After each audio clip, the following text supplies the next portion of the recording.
ஆண்டவராகிய இயேசு கிறிஸ்துவின் விலையேறப்பெற்ற பரிசுத்தமுள்ள நாமத்தில் அன்பின் வாழ்த்துக்கள். இந்த நாளில் உங்களை சந்திப்பதிலே மகிழ்ச்சி அடைகிறேன்.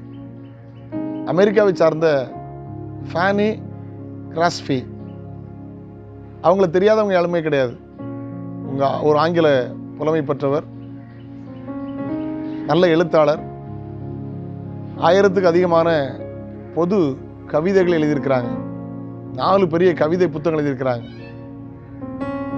கிட்டத்தட்ட பெரிய பெரிய சுவிசேஷ கூட்டங்களில் பாடுகிற 8000க்கும் அதிகமான பாடலை பாடியிருக்கிறாங்க. அவருடைய பாடல் புத்தகம் 10 மில்லியன் அப்படின்னா நினைக்கிறேன். கிட்டத்தட்ட நிறைய பாடல் புத்தகம், கோடிக்கணக்கான பாடல் புத்தகங்கள் பிரிண்ட் அடிக்கப்பட்டிருக்கிறது. இவர் எழுதின அந்த 8000 ஆவிக்குரிய கிறிஸ்தவ பாடல் எல்லாரும் தன்னுடைய 40 வயதுக்கு மேலே தான் அவர் அந்த பாடலை எழுதியிருக்காங்க. அப்படி பாடல் எல்லாரும் பாடுவாங்க. சபையில் பாடலின் தாயார்னு சொல்லுவாங்க. பாடல்களின் ராணி என்று அழைக்கப்படுவார்கள். அமெரிக்காவில் அவங்கள தெரியாத யாருமே கிடையாது. அவருடைய பாடல் தான் பிரபலியமான பாடல்கள். கவனிக்கும்படி அன்போடு கேட்கிறேன். என்னால் ஒண்ணுமே செய்ய முடியாது, நான் சாதிக்க பிறந்தவன் அல்ல, சாதிக்க பிறந்தவள் அல்ல என்று சோர்ந்து போனீர்களோ? இப்படி சரித்திரம் என்ன தெரியுமா? பிறந்த 6 மாதத்துல 2 கண்களை இழந்தாங்க.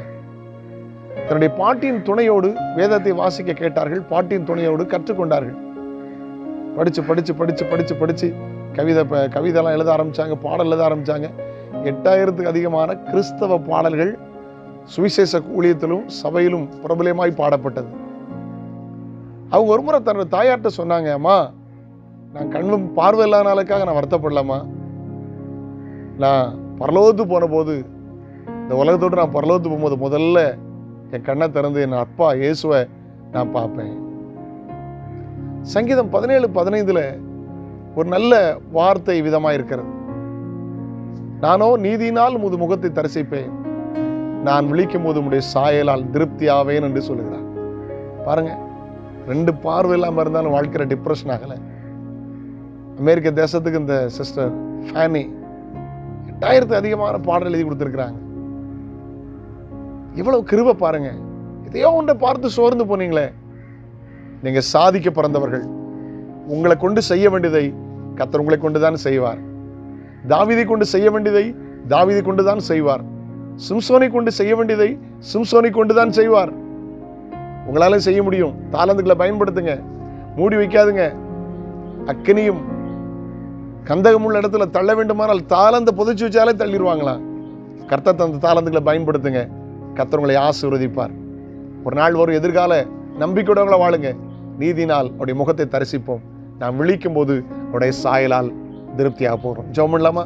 பரலோக பிதாவே, பரிசுத்த பிள்ளையாக இயேசு கிறிஸ்துவின் நாமத்தில் ஜெபிக்கிறோம். நீர் தந்த ஆசீர்வாதமான நல்ல காலை நேரத்துக்காய் ஸ்தோத்திரம். அமெரிக்காவை சார்ந்த சிஸ்டர் ஃபேனி, அவங்களை குறித்து கற்றுக்கொள்ள நீர் உதவி செய்திருப்பா. 2 கண்ணு தெரியாம 6 மாசத்துல கண் தெரியாம ஆகி பாட்டியின் துணையோடு படித்து ஆங்கில புலமை பெற்று கவிதை எழுதுகிற, நல்ல ஆவிக்குரிய பாடல் எழுதுகிற ஒரு தலை சிறந்த பாடல்களின் ராணியாய் தாயாராய் பயன்படுத்தினப்போ எங்களுக்குள்ள எவ்வளவு தாளந்துகளை தந்தும் வெறுமையாக்கிட்டு இருக்கோம். ஆண்டவரே, எதிர்கால நம்பிக்கையே இல்லையே ஆண்டவரே. ஏதோ ஒன்றை பார்த்து சோர்ந்து போனோமே. இந்த காலை நேரத்தில் அப்படி பிள்ளைகளை தட்டி எழுப்புவீராக. நீர் தந்த தாளந்தை உமக்காக பயன்படுத்த கிருபைதார். அதனால் நம்முடைய பிள்ளைகளுக்கு பிளஸண்டா இருக்கட்டும். எல்லா தேவைகளையும் சந்திங்க, அற்புதங்களை செய்யுங்க, அதிசயங்களை செய்யுங்க. பிரயாணங்களை ஆசீர்வதிங்க, கல்வி ஆசீர்வதிங்க, பிறந்த நாள் திருமண நாளை ஆசீர்வதிங்க. வெளியிடத்துல தங்கி தாபரிக்கிற பிள்ளைகளை பாதுகாத்து பராமரிங்க. கர்ப்பஸ்தர்களை ஆசீர்வதி சுகப்பிரசவம் தாங்க, குழந்தை பாக்கியத்தை தாங்க. திருமண தடைகள் மாறட்டும், நன்மை கிருபை தங்கட்டும், சோர்வு மாறட்டும், ஆண்டவர் தாழ்வு மனப்பான்மை மாறட்டும். சிஸ்டர் ஃபேனியை போல ஆண்டவரே ஒரு வெற்றி உள்ள வாழ்க்கை வாழ கிருபை தாரும். ஆசீர்வதி இயேசுவின் நாமத்தில் ஜெபங்கள் பிதாவே, ஆமென். நாளை உங்களை சந்திக்கிறேன். God bless you. Have a good day.